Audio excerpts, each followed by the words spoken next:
Necesito adecito. Adecito.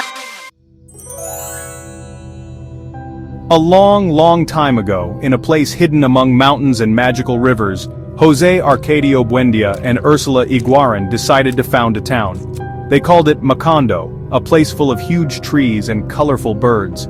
One day, some travelers called the gypsies arrived in Macondo. They brought marvelous objects with them, magnets that attracted metals, a giant magnifying glass that could light a fire, and a block of ice that shone like a diamond. Among them was Melquiades, a wise old man with a big beard, who gave José Arcadio a book full of mysteries and spells.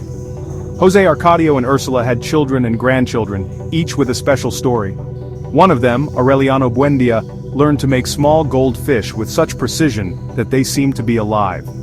His brother, José Arcadio, had incredible strength and could lift giant logs with one hand. As the Buendia family grew, Macondo also changed.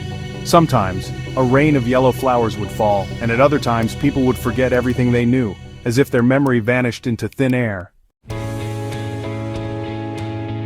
As the years passed, a girl named Remedios La Bella was born in Macondo. Her beauty was so special that people said she did not belong in this world.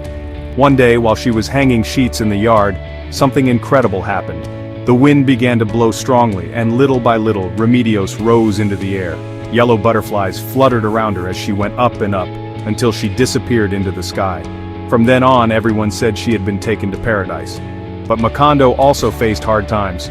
Foreigners came to town and built banana factories, bringing with them noisy machines and new rules. At first it seemed that Macondo would become prosperous, but soon the town began to suffer. Then came the great rain, which did not stop for 4 years in a row. Water covered the streets and many houses crumbled. The few remaining inhabitants looked at the sky, waiting for the sun to return.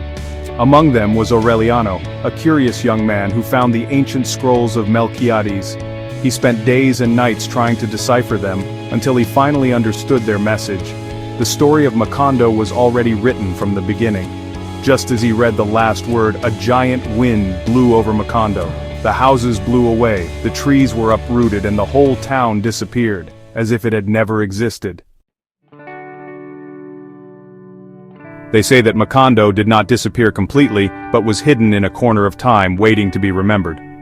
Many years later, a little boy named Ander found an old book.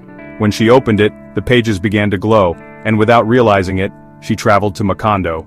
There she met a boy named Aureliano, and together they discovered Melquiades' last message. Macondo will be reborn each time someone remembers it. So Ander returned home and began to tell the story of the town to anyone who would listen. Since then, every time someone reads this story, Macondo comes back to life in their imagination. Because as long as there is someone who believes in the magic of stories, Macondo will never disappear. Bye bye amiguitos, suscríbase al canal por favor y denle muchos me gusta. Bye bye.